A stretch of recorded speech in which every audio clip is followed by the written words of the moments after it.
Hey, good morning, everybody, and welcome to Bible Talk from the Green Room, Revelation in 31 days.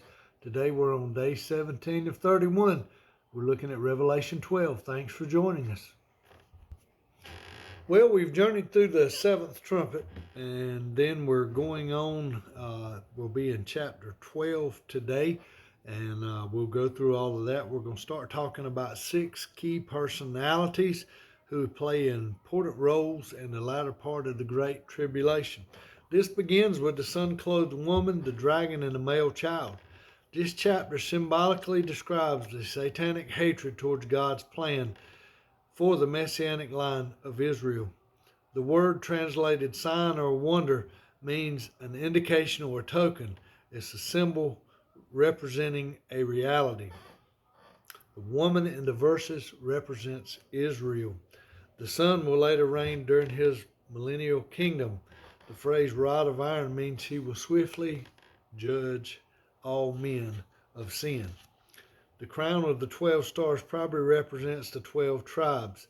Next, John sees another sign appear in heaven, a red dragon. That is Satan, who clearly relates to the beast. He has 7 heads and 10 horns, which represent power and Satan's control over the world during the Great Tribulation. He has his head 7 diadems or crowns. They are royal crowns rather than victor's crowns on the sun-clothed woman. Stars are often used in the Bible to refer to angels. Many believe where Satan was cast out of heaven, 1/3 of the angels were cast out with him. That refers to Jude 6 and 2 Peter 2:4. The dragon stands before the woman who's about to give birth, so he can devour the child. This certainly fits Herod's attempt to kill Jesus shortly after his birth. Woman's son is caught up to God and his throne. That's Christ's ascension.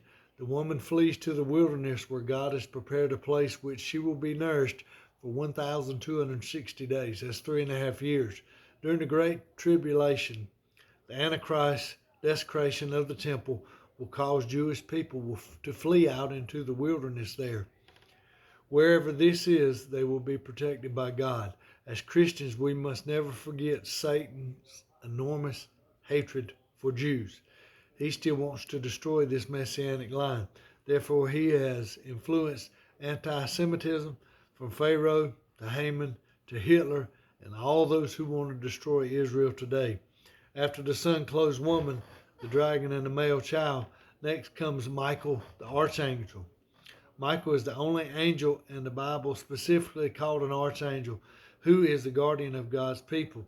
He also called a prince, which means commander.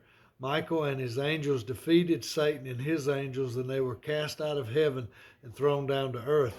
Then the great dragon, who is called the devil and Satan, became the deceiver of the whole world.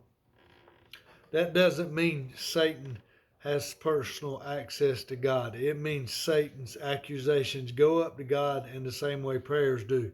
Until Satan is cast in the lake of fire, he will continue to slander God's people. Since Satan can't harm God, he does the next best thing. He hurts the people God loves, which is you and I.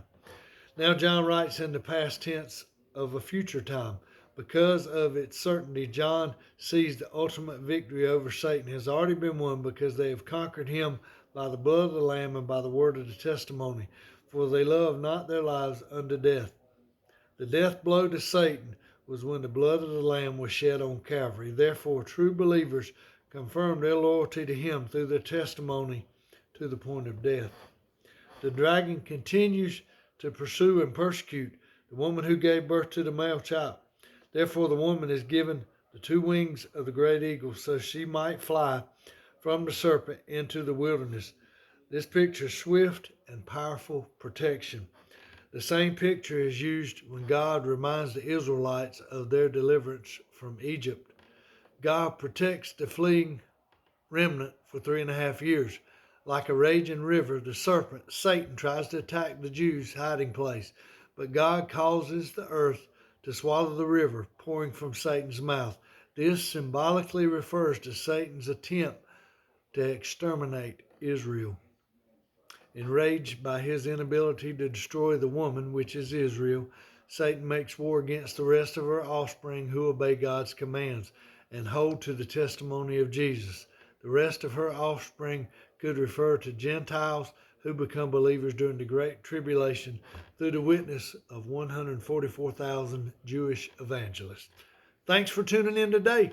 Tomorrow we're going to be on day 18 and we'll be looking at chapter 13 in Revelation. Y'all have a good day.